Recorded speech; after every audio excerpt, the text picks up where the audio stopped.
Boa noite, pessoal. Tudo bem com vocês?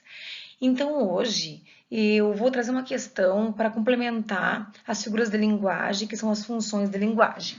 Nós havíamos pincelado essa questão em aula presencial e eu vou dar uma retomada porque ela se encaixa perfeitamente, tá, gente? Então, assim, ó, primeiramente, qual é o objetivo de um texto, né? Então, vocês têm no segundo slide alguns tópicos que direcionam, dão um norte para vocês sobre o objetivo de um texto. Então, é transmitir o que? Informação. É um dos objetivos de um texto, né? Tentar convencer o outro a fazer ou a dizer algo. Assumir compromissos.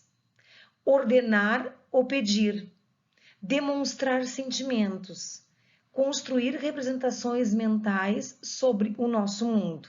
Então, sempre quando a gente vai redigir um texto ou vai arguir um texto, né, nós trabalhamos nesses pontos, um ou outro. Então, uma coisa que vocês não podem esquecer é diferenciar que o objetivo predomina em cada situação de comunicação, auxilia a compreender melhor o que foi dito. Então, vocês precisam ter um objetivo na hora da escrita. O que eu quero com aquilo? Quem que eu quero atingir? Né? Eu vou escrever uma carta para o meu diretor, então somente é ele. Né? Não quero atingir o público de colegas. Eu vou escrever um texto porque eu estou triste, direcionando a alguém que é responsável, ou que eu acho que é responsável por essa tristeza, né? Eu vou fazer um orçamento de alguma coisa para uma empresa, né? Direcionada a qual público? Ao consumidor, mas de que idade? Né? Tantos a tantos anos. Então, eu sempre tenho que ter um destinatário para esse meu texto. E para isso, nós vamos conhecer essas funções da linguagem para que nós possamos, na hora da escrita, né, ter um entendimento melhor do contexto.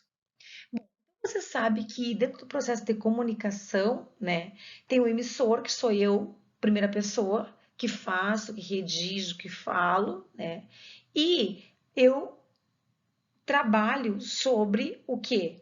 Sobre um código, que é o que eu escrevo, a forma como eu escrevo, ou eu desenho, ou eu redijo com letras alfabéticas, romanas, não sei. Esse é o código para que haja um entendimento ou que tenha uma mensagem. Então, eu posso ter um código secreto e que tenha uma mensagem que seja de entendimento apenas de uma pessoa. Né? Então, eu tenho o código, que é escrito, ou o desenho, ou as fórmulas, não sei, com uma mensagem. Tem que ter uma mensagem aí. Nesse referente, que é como vai ser enviado, né, carta, e-mail, WhatsApp. Hoje em dia tem um arsenal né, de textos, de gêneros textuais que a gente pode tomar para poder fazer esse contato com o nosso receptor. O canal, como é que é a forma que eu vou enviar? Daí sim, por computador, por telefone, por envelope, por caixa, por correio, não sei o canal, como vai chegar essa minha comunicação a alguém, que é o receptor, tá? Que é a última pessoa. Ela vai abrir, esse referente, né?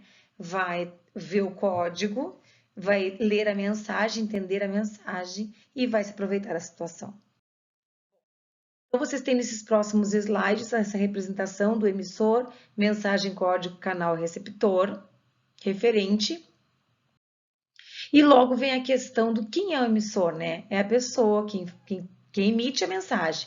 O receptor é a pessoa com quem se fala, a quem remete essa mensagem. O canal é a forma, né? É pelo som, é pelo ar, é pelo meio físico.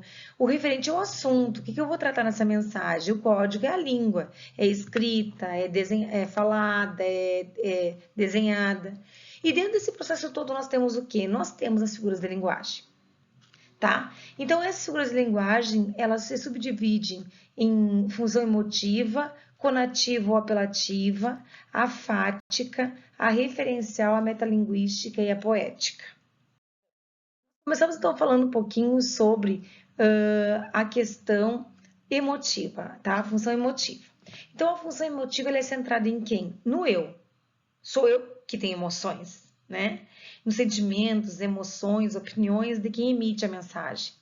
A linguagem, ela não é objetiva, ela não é clara, ela não é direta, ela é subjetiva, ela é cheia de entremeios, tá? Ela é subentendida. E ela é centrada na primeira pessoa verbal, ou seja, no eu. Muito bem. Então, você tem uns exemplos no próximo slide ali, né? Tem um autorretrato e vocês podem perceber, eu não vou me deter a ler esses slides porque a gente vai perder muito tempo aqui, tá? Mas vocês parem um pouquinho ali e vejam essas características presentes na escrita, né? Percebam qual é o emissor, o referente, o código, a mensagem. Bom, tem um resuminho no final de cada figura da linguagem, então eu quero que vocês atenham a eles para poder compreender melhor tudo que foi dito, tá? Então tem ali as características, a primeira pessoa, o eu, né? Ela é uma linguagem cheia de emoções, interjeições, exclamações, e ela aparece aonde? Em blogs, autobiografias, cartas pessoais, ok? Bom, função fonativa ou apelativa? Já está dizendo apelativa, né? Então, é assim, ela é centrada em quem? Em quem recebe a mensagem. Quando eu faço um apelo, eu apelo a alguém. Muito bem. Então, o pronome que se estabelece é o eu e você, nós dois, certo? E o emprego de verbos no imperativo. O que são verbos no imperativo? São verbos de ordem, de pedido, faça, compre, substitua, veja. Nós temos então alguns exemplos de função conativa ou apelativa, né? Eu tenho ali a imagem da Coca-Cola, ali num apelo para compra, carnaval, festa, prazer, né?